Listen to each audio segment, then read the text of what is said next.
Over the last 3 weeks, I've been doing a lot of shop organization projects. The idea is to get my shop to the point where I can keep it clean, everything is where I can find it, and I can actually get some work done here. One of the things I've made are these stackable wooden boxes made for storing various tools and things that I don't normally use but need access to fairly quickly. The boxes are made from spruce sheathing plywood and are very light.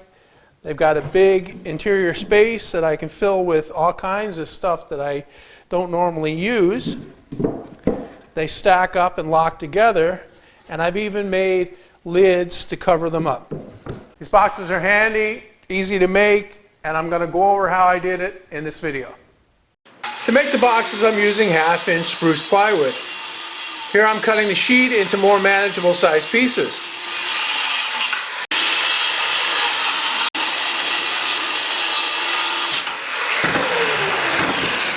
I carefully planned this so I could get 4 boxes out of a 4x8 sheet of plywood.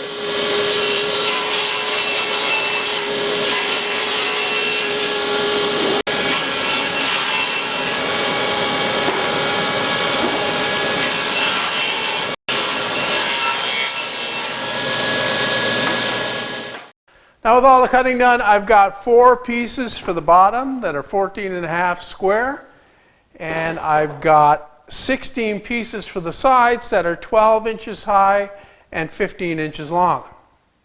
The next thing I need to do is cut a groove in the bottom on each side to receive the bottom panel.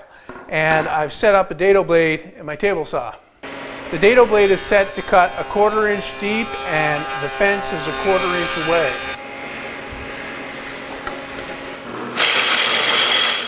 I've taken 8 of the side pieces over to the drill press to drill the holes for the handles.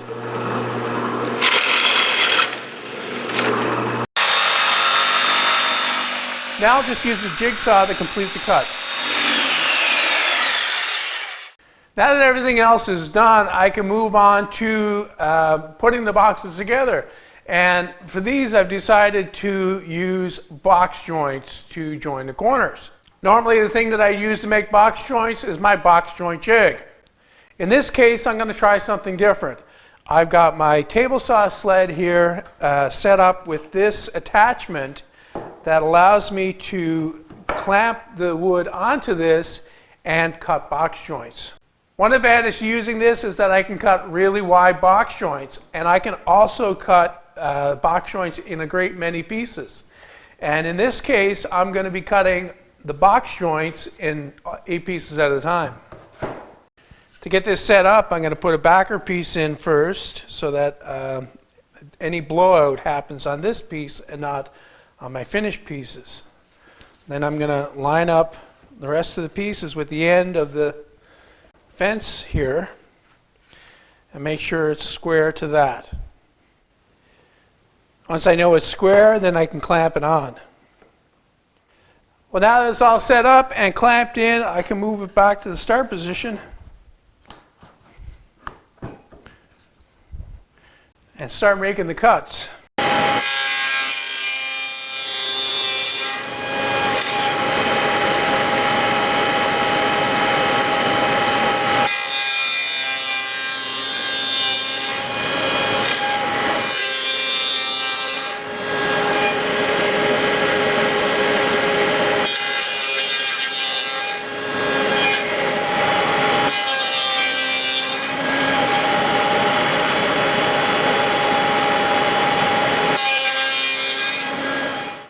All right, well that's those ones cut. I can take these out and put the other ones in and cut those. Even though I did a sample, I'd like to make sure that I'm still good here. Just gonna try it to see how they fit. It fits good. For these ones, exactly the same as before, except I'm starting the cut 1/2 inch down from the top.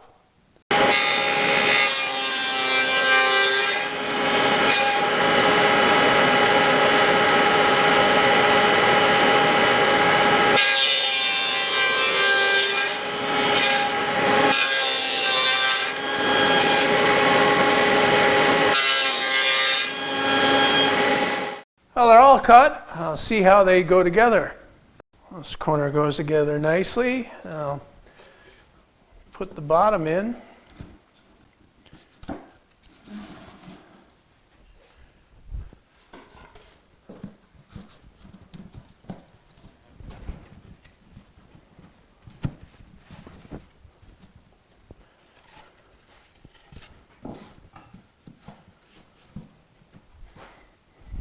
Well, it goes together well. Now all I need to do is glue it up.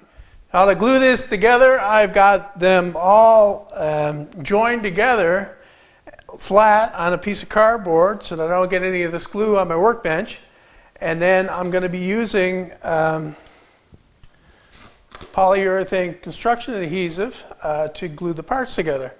Now the first thing I'm going to do is run a bead all the way down this dado for the bottom, and then I'm going to run a bead up each joint so that when it closes there'll be glue in the whole thing.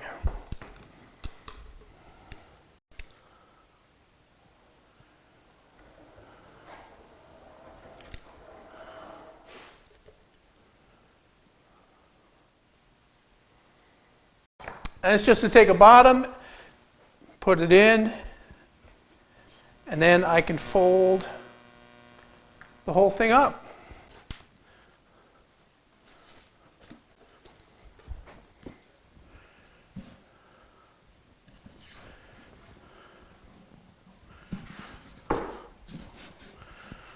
And that's it. All I need to do now is get a couple of clamps on there and let it dry. It doesn't take much clamp pressure to hold this together. This glue will set up regardless. I'm just going to let this dry overnight and then I can finish it tomorrow. Well, the box has had a chance to dry overnight. Now I'm going to remove the excess glue and give them a little bit of a sanding to clean them up a bit. Now they're all sanded, ready to go. I've got one more thing I've got to do. I've made these little blocks that go in the bottom here, and they actually stick down past the bottom a little bit so that they act as feet for the boxes to sit on, and also interlock with the other box from on top. It's going to glue and nail those in place. It's going to keep it a little bit back from the edge so that it's got a little bit of space.